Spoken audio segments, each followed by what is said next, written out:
আসসালামু আলাইকুম বন্ধুরা, স্বাগতম জানাচ্ছি আমি আবু জাফর। এই ভিডিওতে আপনি জানতে পারবেন ইরান ইসরায়েলের যুদ্ধ কি সত্যিই থেমেছে, ট্রাম্প কিভাবে যুদ্ধ থামালেন, যুদ্ধবিরতির পরও হামলা কেন হলো, সাধারণ মানুষ কতটা ক্ষতিগ্রস্ত হচ্ছে, এই যুদ্ধের প্রভাব তেল বাজার আর বিশ্ব অর্থনীতিতে কেমন।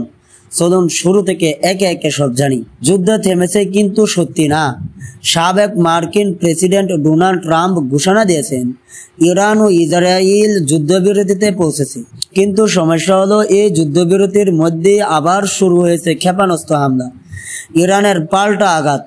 ইরান যুদ্ধ থামার পরও নতুন করে ড্রোন ও ক্ষেপণাস্ত্র ছুড়েছে। ইসরায়েলের বীর সেবা শহরে বিস্ফোরণে 4 জন নিহত এবং 20 জনের বেশি আহত। ইসরায়েলের হুঁশিয়ারি, ইসরায়েল বলেছে তেহরানকে আমরা ছেড়ে দেব না, তারা অপারেশন রাইজিং লায়ন আবার চালু করার প্রস্তুতিতে আছে।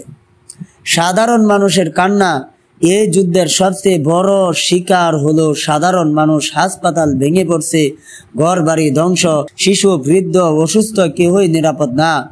বাজারের প্রভাব, এই যুদ্ধবিরতির ঘোষণায় বিশ্ব বাজারের কিছুটা স্বস্তি ফিরেছে, তেলের দাম কমেছে, শেয়ার বাজার কিছুটা উঠেছে, কিন্তু সবাই ভয় পাচ্ছে যদি আবার যুদ্ধ শুরু হয়। যুদ্ধ থেমেছে এটা শুধু মুখে, বাস্তবে না।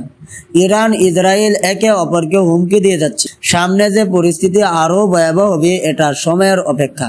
এই ভিডিওটি ভালো লাগলে আর লাইক দিন, চ্যানেল সাবস্ক্রাইব করুন যাতে আপনি আগামী যুদ্ধ আপডেট সবার আগে পান।